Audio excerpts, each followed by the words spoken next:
بسم اللہ الرحمن الرحیم۔ السلام علیکم ورحمۃ اللہ وبرکاتہ۔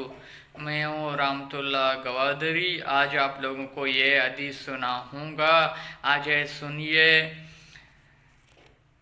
حافظ قرآن کی سفارش۔ حضرت علی رضی اللہ تعالیٰ عنہ روایت ہے کہ حضور صلی اللہ علیہ وسلم نے ارشاد فرمایا کہ جس نے قرآن پڑھا اور اس کو اچھی طرح یاد کر لیا، اور قرآن نے جن چیزوں کا کاموں کا حلال بنایا ان کو اپنے اعمال اور عقیدہ میں حلال رکھا، جن چیزوں کو اس نے آرام بتایا ان کو اپنے عمل و عقیدہ میں آرام ہی رکھا، تو اس کو جنت میں داخل فرمایا گئے، اور اس کے گھر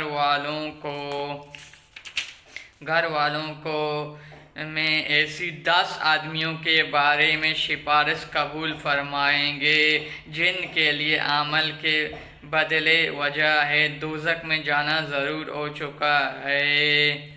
یہ تو ہمارے حدیث ہے، مطلب حافظ قرآن کی سفارش۔ جو حافظ ہو جائے گا وہ مطلب قرآن کو یاد کرے گا، اللہ رب العزت اس کو 10 بندوں کا سفارش، جو بندہ جہنمی ہو جائے اور حافظ کی برکت سے اللہ رب العزت اس کو سفارش کرے گا اور جنتی ہو جائے گا۔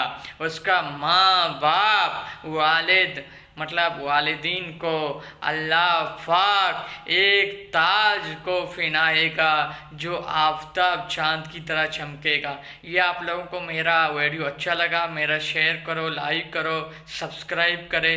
ابھی مجھے اجازت دیجیے، انشاءاللہ نئے حدیث کے ساتھ ملاقات ہو جائے گا۔